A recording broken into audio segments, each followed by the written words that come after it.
And welcome everybody to another episode of the Most Important Conversations. I'm here with Jenna Smith, my co-host, and we are talking about all things relationships, relationships to ourselves, relationships to other people, romantic relationships, sex and relationships. We cover it all. And this is a big one. So the election was not too, or the inauguration was not too long ago, I should say. And there's been quite a bit of action, activity, fallout, concern, anxiety. In some cases, depending on which side of this election you fall on, elation. Your dreams are coming true. And this is going to cause and is already causing more fractures with relationships, with other people, maybe even relationships with yourself. Like, trying to figure out how do I relate to this moment? How do I understand myself in this moment? What do I really believe about this moment?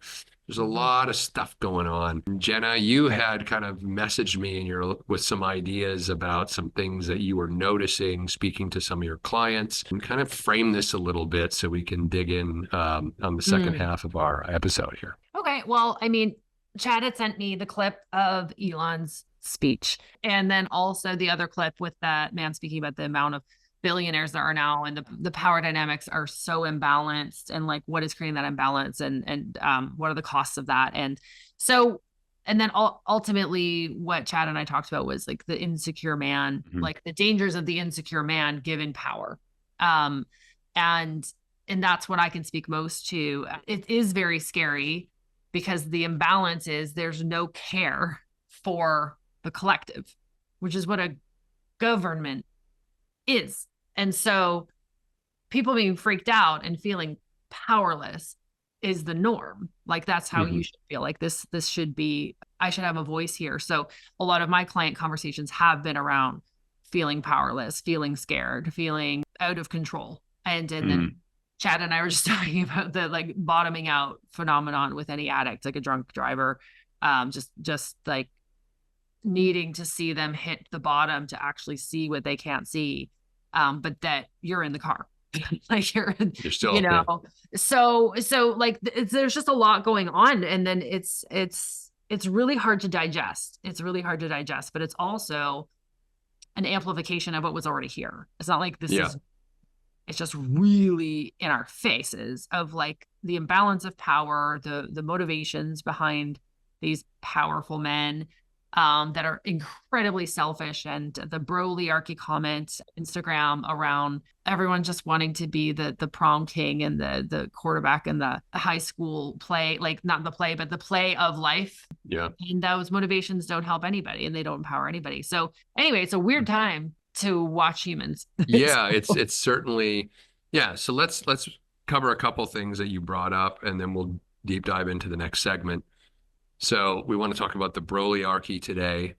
We want to talk about sort of what's under that, what's the sort of driver of that, what's the motivator of that, because that's actually a big piece of what's driving what's happening right now. And, the first thing that comes to my mind, just we can dig more into it later, is this innate human need that we all have to be seen and heard. And there's this, and it's been talked about, we touched on it briefly a couple episodes ago, but it's been talked about for, about 6 or 7 years now, sort of the crisis of young men, right? It's been called the crisis of young men, the incel movement. They don't feel seen, they don't feel heard, they don't feel respected by women, they don't feel like women pay attention to them. And instead of getting curious about that and leaning into, well, who am I being that would make a woman, or anyone for that matter, not really respect and pay attention to me, it's sort of a doubling down into I guess we've been calling it this toxic patriarchal kind of way of being, so it's the very juvenile adolescent way of trying to figure out what a man is, but letting that shine into the light of day and displaying it for all to see, and not thinking there's a problem with it. And so the brolyarchy, it's funny, I was thinking about this brolyarchy thing. Years ago, I was talking to a friend of mine who was working with pro sports athletes, particularly newly signed athletes in the NBA who were, literally coming out of high school, and were in some cases being signed, major sports contracts, or even collegial sports contracts that would lead to then major sports contracts. And we were having this conversation about the tragedy of men, specifically young men in sports, because they go from mom and dad's house to here's a $5 million contract, and they have no life experience. They have no sense of how to manage money. And when I think of the Brolyarchy, I kind of feel like I've been saying for years that most of the world's leaders are at best emotional teenagers. And so then you take that emotional teenager, like in the case of Elon, and you make him the richest man in the world. What could go wrong, right? And it only can go wrong because we're subscribing to it. Yeah. Collectively. There's enough people collectively going like, yeah, we're into this. Like, we want this reality. Like, that's the part where people are missing out on. Like, we're participating with this. Well, and it goes to something I've been speaking about for years, and I think I probably even mentioned on some of our shows, which is that there's this conflation and this confusion of the notion and the idea of freedom. Right. So I actually have been arguing for years that most people don't actually want freedom. They want license. So they want the ability to do whatever they want without consequence, which is really a very sort of juvenile teenager way of interacting with the world, right? As though there aren't consequences. Right. And I want it because I want it. And I want it because I want it because I want it. And I don't care what the consequences are. I don't even want to know what they are. Don't even tell me. I just want it. No, right? Because they'd be inconvenient. Yeah. Yeah. If I knew that, then it might make me reconsider. So I flood the zone with misinformation so I don't have to actually deal with what is. So which is like dating, by the way. It's like a lot of people are dating and they don't want to see the red flags just to bring it about relationships. They don't want to see the red flags. They're like, but he's so cute, or he's a doctor. And like, people do that to themselves all the time, even in that context. Yeah, they just see what they want to see, and they don't want the consequence of seeing what they don't want to see. And so this is a conundrum, incidentally, that we'll bring around into the next segment in terms of dating, because this is kind of like wildfire, I think, where more and more men are. I think there's some men out there that are just like, well, fuck it. I mean, if why hold on to my values and keep myself beholden to a sense of integrity and responsibility and accountability, which incidentally, true freedom versus license implies the necessity of responsibility, that with total freedom comes also total responsibility. And if you don't want the responsibility, you don't get the freedom. People who want license want the freedom to do whatever they want without the responsibility. That's the distinction between the two. And so I think there's a lot of men in particular right now, and maybe even we'll see a rebellion with women on a different, set of behaviors. But I think a lot of men who weren't even there, who weren't like subscribing, as you put it, to this way of behavior, now with the new administration in the United States in place and sort of an affirmation that this juvenile Brolyarchy masculinity has won the day, it wouldn't surprise me if other men are like, well, why am I trying so hard? I might as well just join them, right? If you can't beat them, join them. It's that sort of thing. Right. So I'm concerned that might happen. I have no idea. Yeah. Like such early stages. I think there's a lot of people that because it's the second time he's being voted in. Still, you mentioned that. There's like, okay, this has already been there, and like we're still here, and it's not to be flippant about it, but it's the amount of stress people had in the beginning, and then what actually happened while he was in office. Like, we don't know yet. So like there was the same phenomenon of this big wave of like, oh my God, oh my God, oh my God. And then like he was there for 4 years. And like, there's a lot to be said about that, of course, and that we're not here to talk about because it's not a political show, but just our human behavior and what people are going to do. Anyway, my point was a lot of people are just kind of like, I'm just going to do me and live my life. And like, how much is this really going to affect me? And not in a toxic way, but like, how much is this really going to affect me to the point where I should be always glued to the news and listening to whatever they're choosing to report on? And how much is that going to actually empower the decision making? So anyway, I just see a lot of people, it's not like I'm going to want to join them. They're more just like, I'm going to do what I'm going to do within. I think there's some people like that. I mean, now I fall into that category where it's actually, you know what, I'm open to good ideas that come from the administration, and I will Right. respond accordingly to ideas that I don't believe are good ideas and Yeah. adjust my Yeah. life accordingly. Yeah. Yeah. That kind of thing. Like, Yeah. just like, okay, head down. I'm just gonna live my life within this Yeah. system and to the best of my ability. But anyway, so yeah, the issues of toxic masculinity and not male bashing, let's be clear, because I think a lot of people continue to be confused that that's like this like feminist male bashing. It's like, no, it's like the behavior of selfishness, of control, of power, meaning power over versus power empowering the collective, which a government should be. That's what's the problem. Yeah. All my friends are at my party and I won. Like that stuff is what's toxic, that another man would, that is in more of a balance with their masculinity, would feel also not into. So it isn't about this like feminism energy. It's not a war. Like we're seeing, like we don't want the war thing, but what's happening is we're seeing the war of like, this is my beliefs and this is my belief. And when we go to the takeaways, Chad and I talked about how to be with people that are oppositional to your beliefs and like how to manage that, like some actual behavioral tips and tricks of like maintaining your center with people that are, completely opposed to your belief systems, and just how to deal with it. This is everywhere. Yeah. Well, let's take a quick break, and when we come back, let's dig into some of the themes we talked about. There's a lot of chatter out there right now for us to kind of pick up on and opine on and kind of dig into. So we'll be right back after a short break. And welcome back, everybody, to the most important conversations. Jen and I have been chatting about the brolyarchy, this sort of moment of masculinity, if you can call it that, in terms of what's going on. It's showing up in the political world, and it's going to show up in your individual relationships too. It's the chatter on the street, in the coffee shops, on the news. And one of the individuals who's been in the news a lot, especially in the last, since the election anyway, quite a bit, is Professor Scott Galloway. Many of you have probably seen and listened to him. And recently, not too long ago, he was on actually a bunch of different shows where he was really challenging. He was like, where are all the men, like the real men, the men who will stand up for honor or integrity or protecting society, protecting, women and children, the defenders, the ones who are willing to put themselves last. These sorts of what we would call, or historically we thought were masculine traits that in the brolyarchy moment we're having have completely been thrown to the side. One of the things I want to say about something that interested me about sort of Scott's take on this whole thing is he's talking about the number of billionaires skyrocketing. I think it used to be 500 in the United States. There's now 2,500. He says this is evidence that something is severely broken right now, that no single human being needs this much money.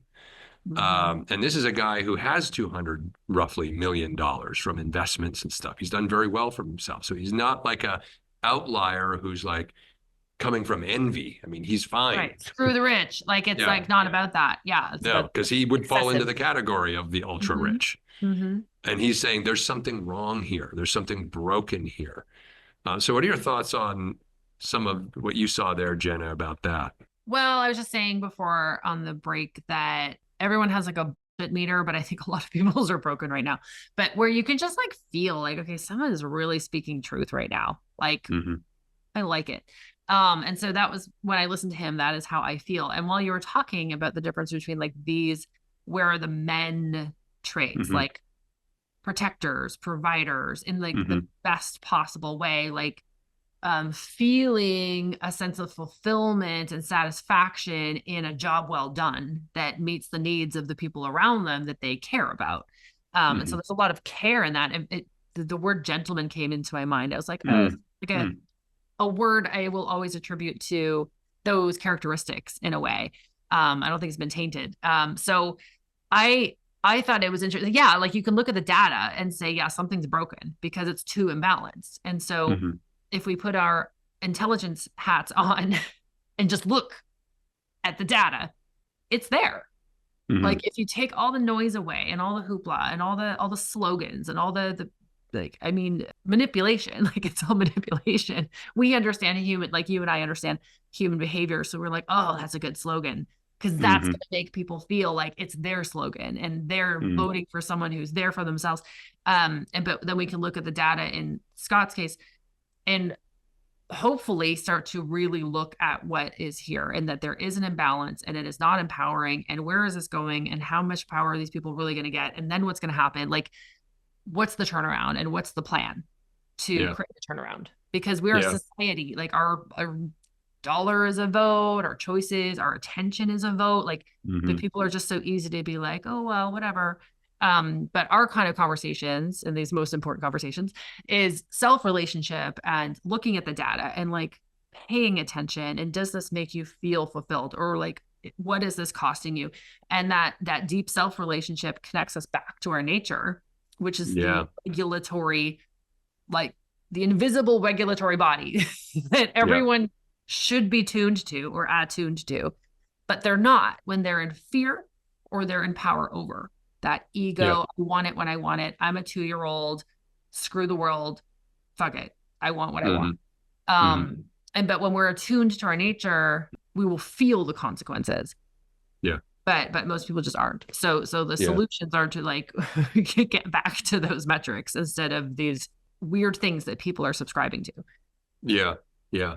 Unfortunately, as you mentioned at the beginning of the last segment, Elon Musk gave his speech and, basically jumping around on the stage, not like a man. I actually thought I was watching an 11-year-old boy actually get his toy for Christmas. It was very strange behavior. And about the prospect of being able to go to Mars and plant flags on Mars. And I'm not sure I can really wrap my head around this because, so speaking about nature, I've said for years that people's relationship to nature, specifically to the natural environment, to what we're doing to the earth and whether we care about that or not.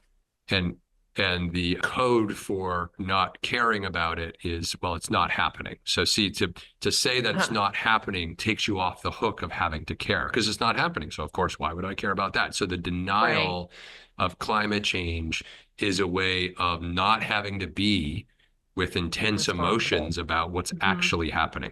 So just, it's not happening. Pretend it's not happening, right?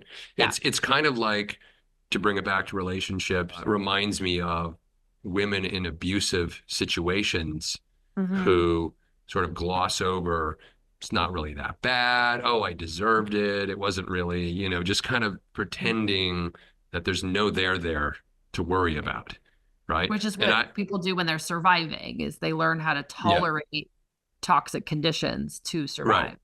Right. And so the whole notion to me, I can't square this, as I was saying to you before we started.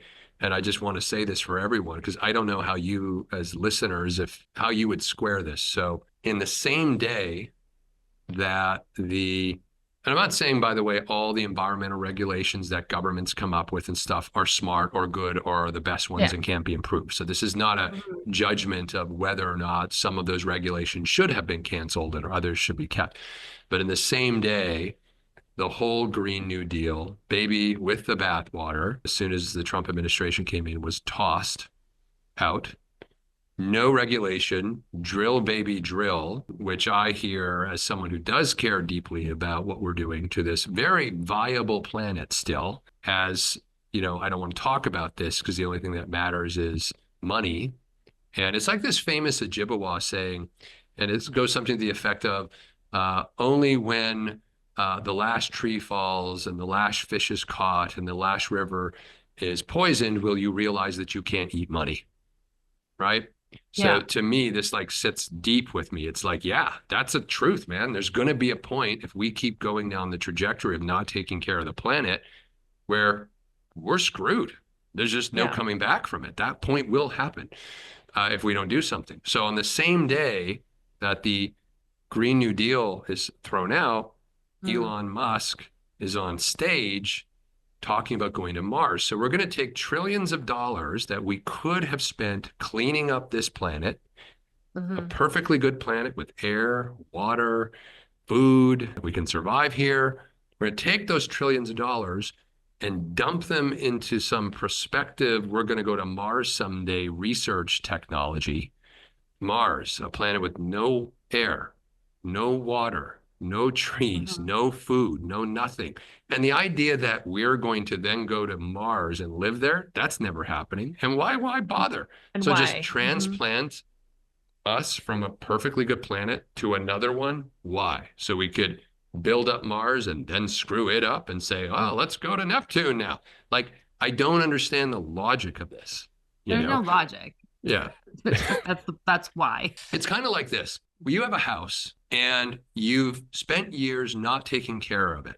And someone gives you a pot of money and you're like, well, rather than fix my perfectly good house that could use some repairs, I'm going to destroy it and go to another house.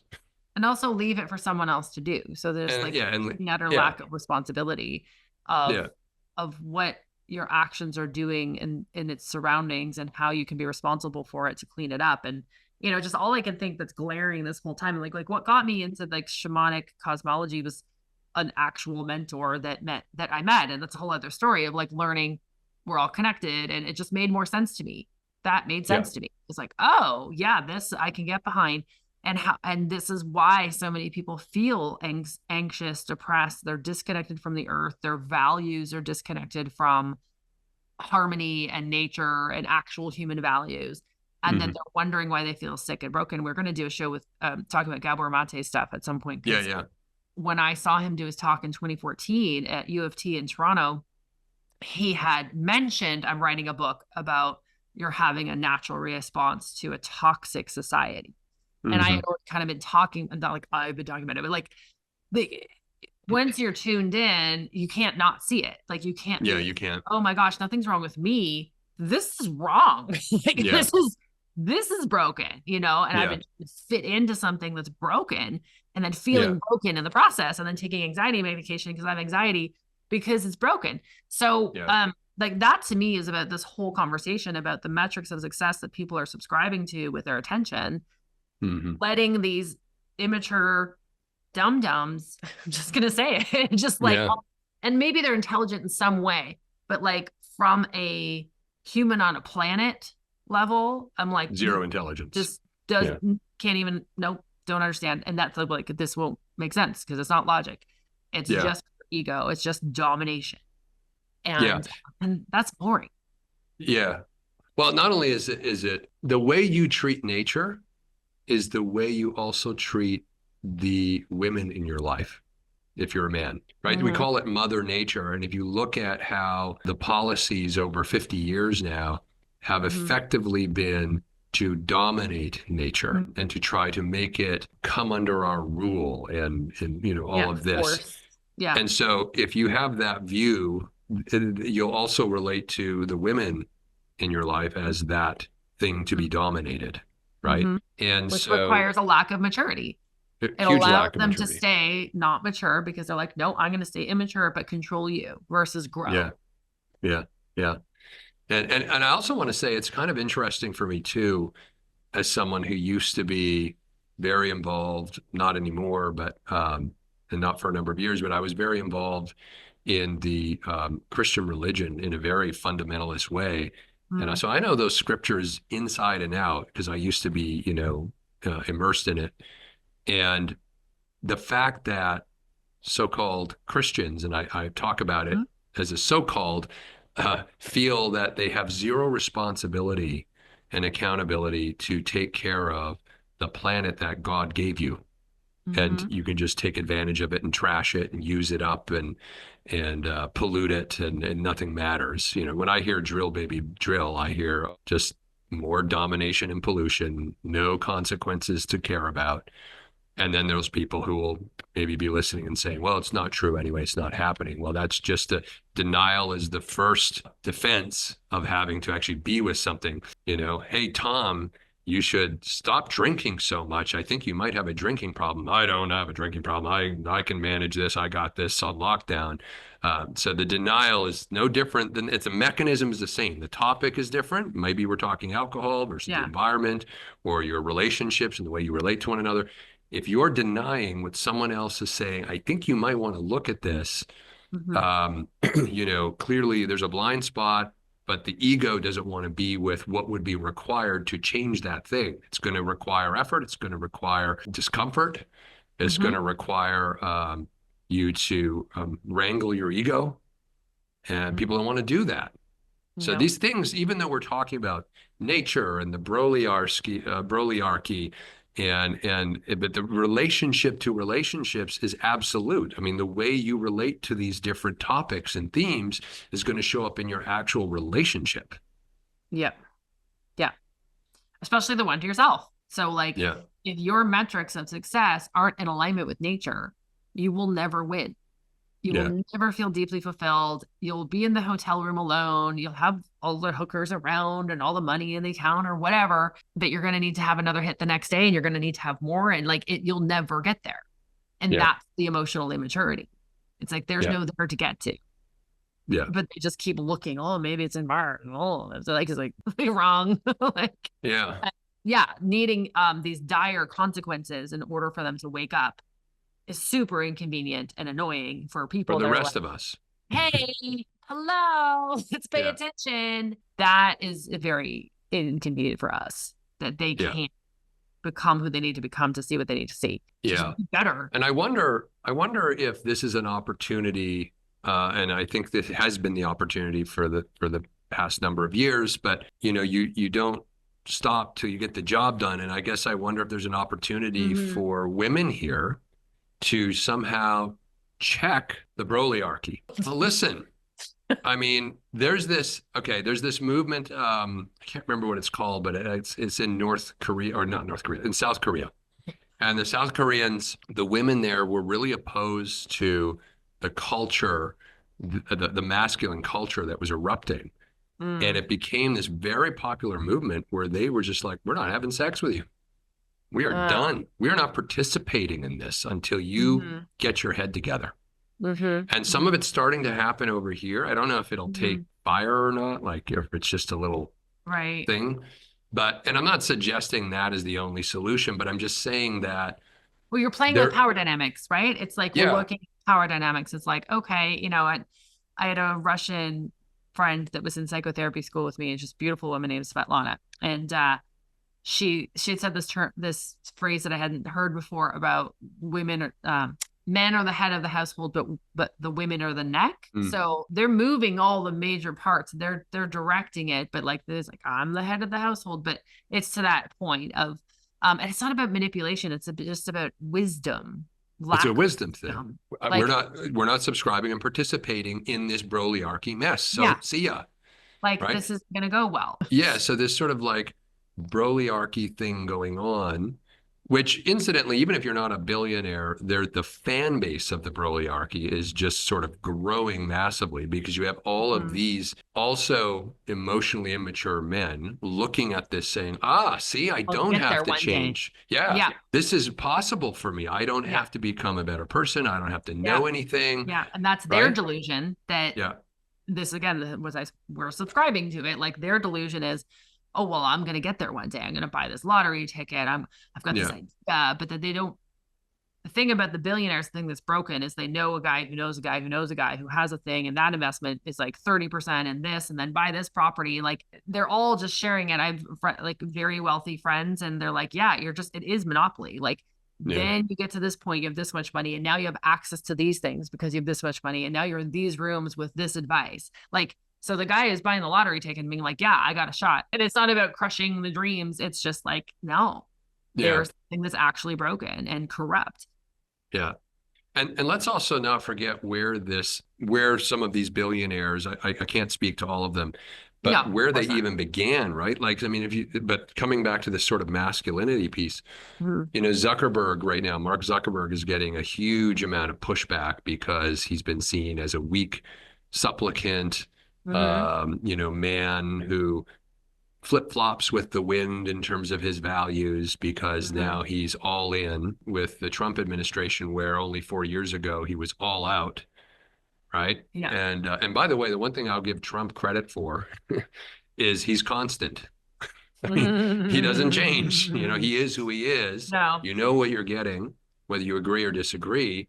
But people like Mark are just completely, he's being kind of chastised, being completely sort of the opposite of, so he's doing jujitsu, he's growing his hair, he's going on Joe Rogan, he's doing all the things, the check mark things. Uh-huh. But let's not forget that Facebook, aka Meta, started as a platform to rate hot girls in college.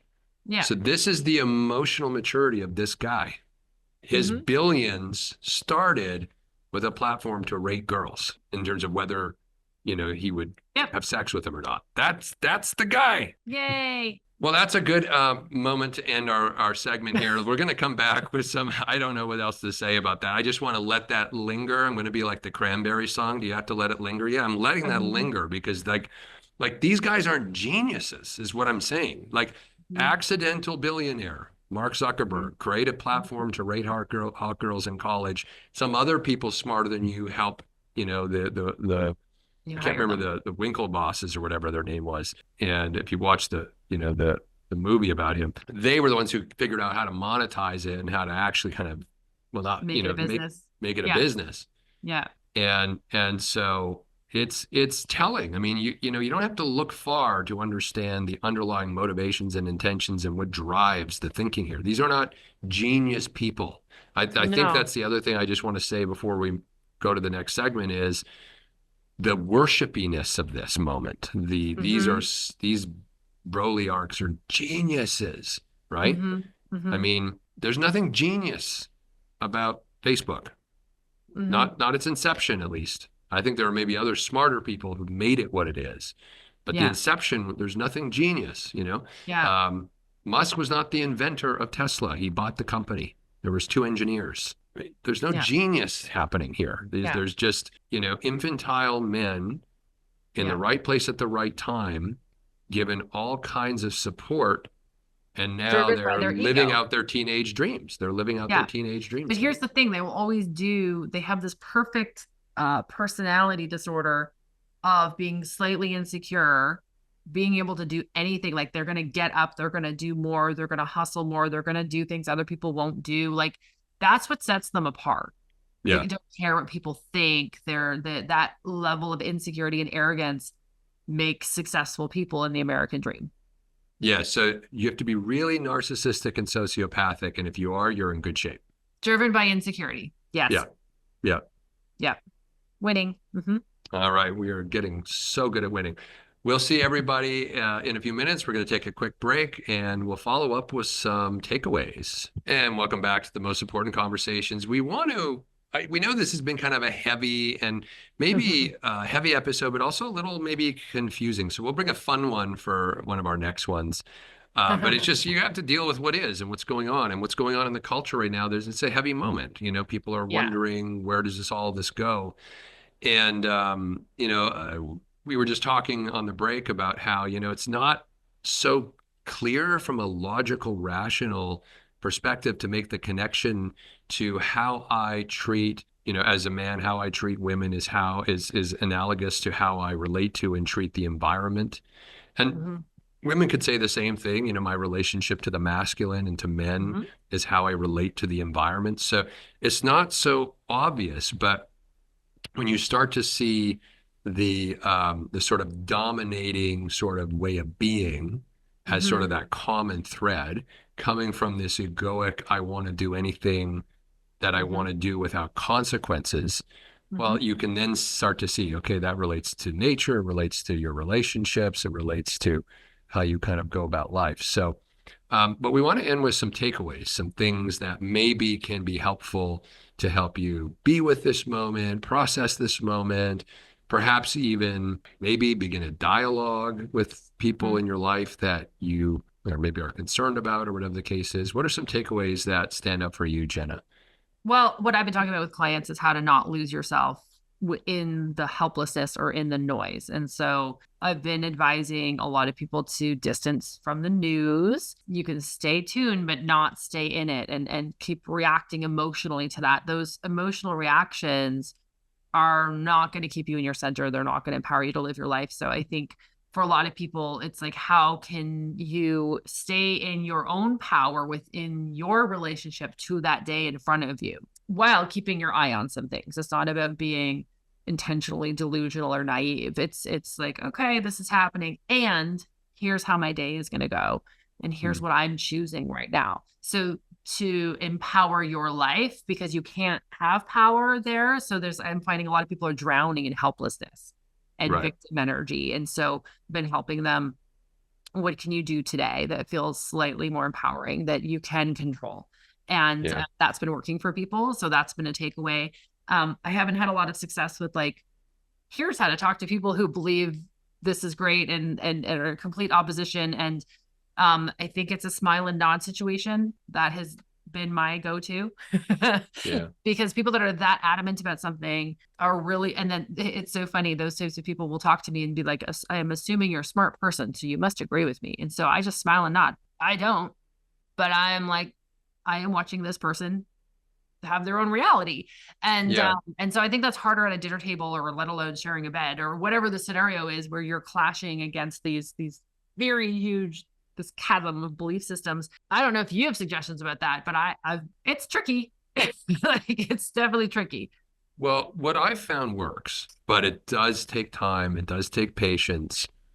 Most people, when you're getting into a dialogue with them, is going to be at the level of what I call the topics. Right. And this is a very ideological moment right now, where people are locked into belief systems that are very topically orientated. So meaning, topics like the role of government, topics like the nature of relationships between men and women, marriage, not marriage, topics like birth control, abortion, right? So where a lot of people who get reactivated and activated by and inside of these conversations, if you stay at the level of the topics, there's no way you're ever going to be able to help someone reflect and possibly even see a different thing, because they're locked into their opinion of the topic. Yeah. What I do with people is I try to get down under the topic to the value system, to the source of, asking questions like, why do you believe that? Right? What value do you have that your belief in this topic is married to, is matched with? Right. How has that gone for you? So it's interesting, because oftentimes what I've discovered is a lot of people don't know their values, actually. No. So when you ask them that question, they kind of get stumped. And it depends on the personality, and it depends the nature of your relationship. There's a lot of variables. A lot of things. I'm like, there's some people I don't see that going well for. Well, but I'm just going to add that a lot of, sorry, before you keep going there, I want to just say that a lot of people will identify personally with their beliefs. So anytime you go against their belief, you're going against them. And so that's necessary to say, so that when someone sees red because you said something they don't believe, and you're attacking them. And it's very hard for them to disconnect from that. So that's why I'm like, how would that go? Something like that. Well, the thing is, though, what I found, though, is you're right, people identify with their beliefs, but I find that their beliefs are so superficial and topic related.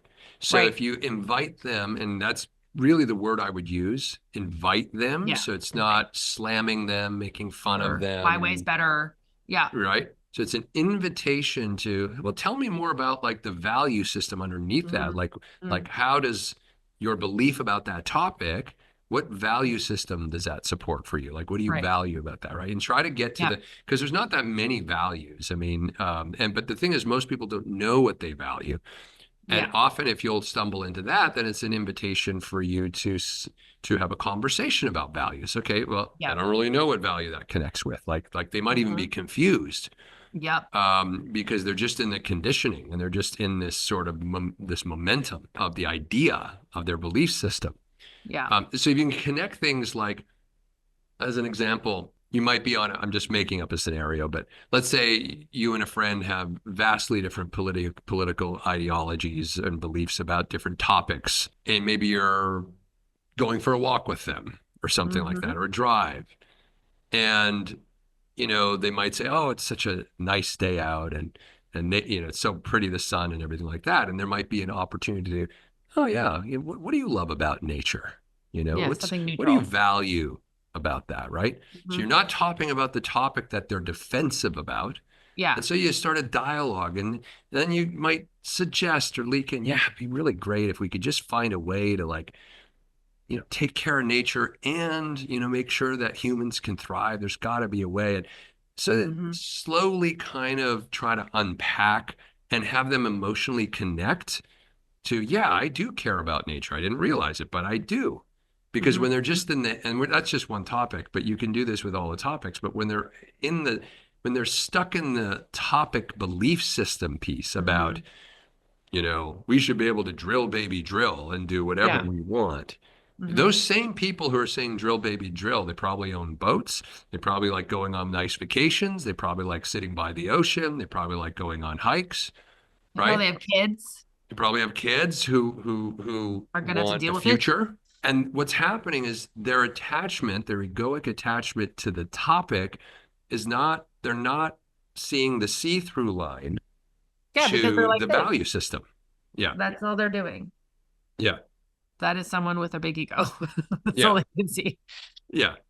So anyway, that's the best I got. I mean, I do think, as I was saying to you earlier when we were just chatting before the episode, that I think for the vast majority of these people, unfortunately, they're going to, like an alcoholic, have to crash and burn before they have a Yeah. wake-up call.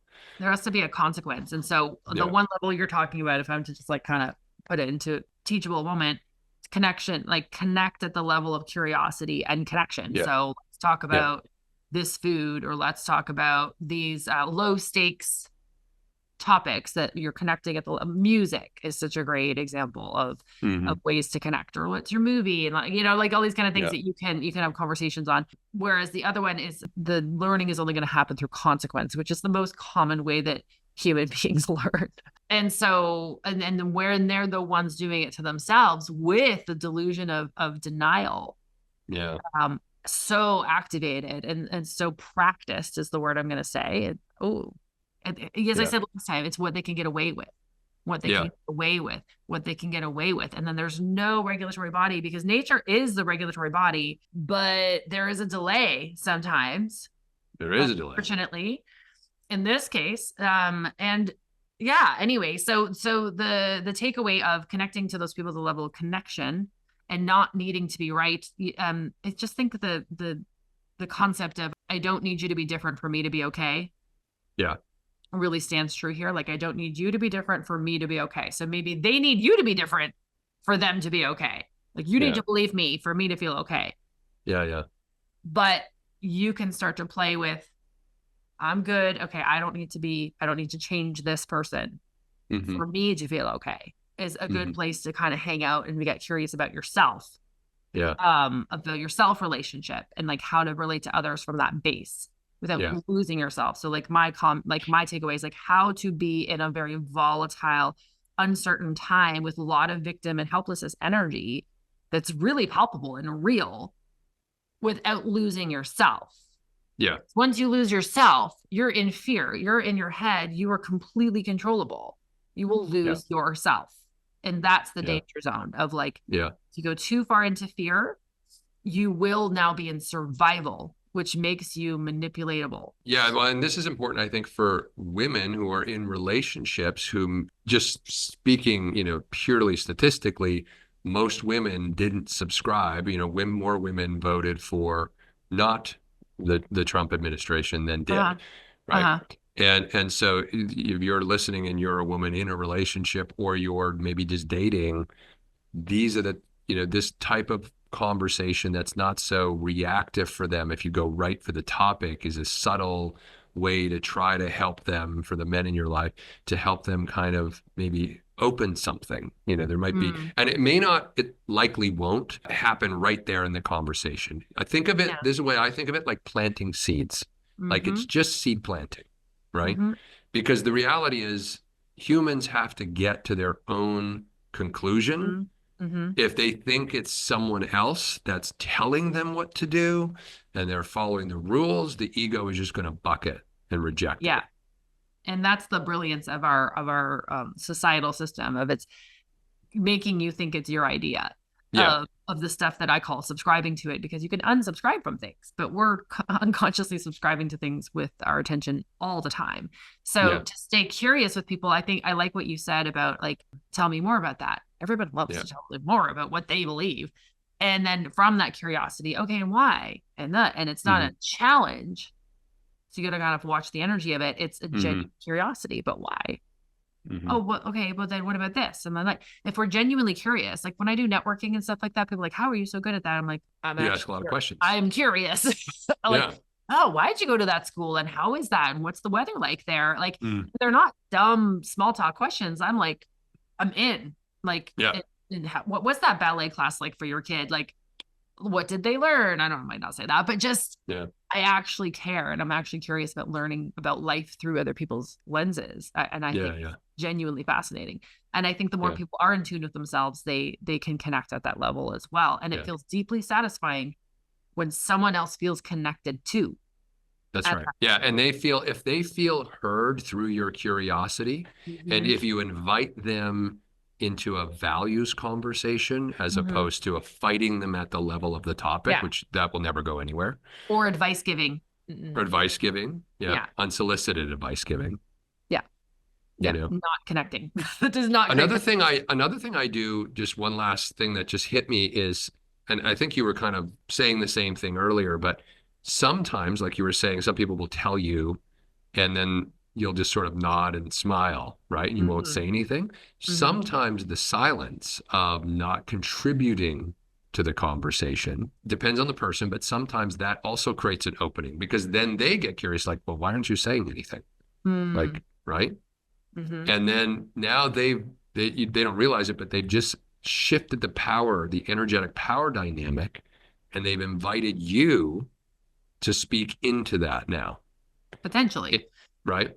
Yeah. And so you can then respond, well, I'm curious about the values underneath your belief system there. Like tell me about, you believe this thing, what value does that plug into? Like, you know, and so you can be curious, you can ask questions, use the language and have the energy of inviting them into a conversation. Consider your mission to plant seeds as opposed to get conversions. And these would be, by the way, with people that you are like with, like your family, or like you have to be around them because people that are just at a dinner party that you never have to see again. You don't have to put this much time and energy into it. You have to put this much say like in. You don't. There's a lot of people pleasing and what will people say in our society. And so this isn't about that. It's about how to deal with together with people having these belief systems that are clashing, and like how to try to create some harmony within that clash. Yeah. I mean, I even have members of my own extended family who don't talk to each other anymore. Well, yeah. You know, as a result of all of this stuff. And sometimes that might be what you need to do, and that's okay. Yeah, if it becomes toxic, Yeah. But again, it's about not losing yourself, because a lot of these systems are built on humans losing their connection and not having their body online, and not having which is the resourcing method I teach, like how to get your heart back online, how to get your body back online, because that's your instinct, that's your connection to connection, and that will lead you to collectively intelligent decisions that will make you feel more fulfilled, and life's way more fun that way. Yeah. So that, the more people can stay connected, the more that they can start to navigate these really interesting times. Let's call it interesting times. Well, that's a good way to end today. There's an old Chinese proverb, and it says, "Woe to you who live in interesting times." A little bit of a cautionary tale there. Thanks everyone for joining us on this episode of The Most Important Conversations. Hopefully there was some helpful little nuggets in this. We were trying to thread a tough needle today. We don't usually talk about politics and the whatever it's called. And, but it's just all over the place right now. And we just felt that you may be, if you're not thinking about it, you may be dealing with it. You're definitely going to be hearing about it if you haven't been. And so how to be with it, how to manage it in your relationships. On the next episode, we'll switch gears and jump back into some fun, Sex parties playful or something. stuff. Yeah, we'll talk about something different. All right, everyone. Appreciate you watching, listening, and joining us, and we'll see you next time on the next episode of the Most Important Conversations. Until then, bye-bye. That concludes this episode of the Most Important Conversations. This in-depth conversation could set you on the path to self-improvement, which is essential if you want to be an effective leader and take meaningful action in your life. If you enjoyed this episode and want more of these stimulating discussions, you can find them at TMICglobal.com. Remember, the world is at a crossroads right now. You can't afford to waste this opportunity to take charge of your life, build meaningful relationships with others, and co-create a brighter tomorrow. Thank you for listening. See you on the next one.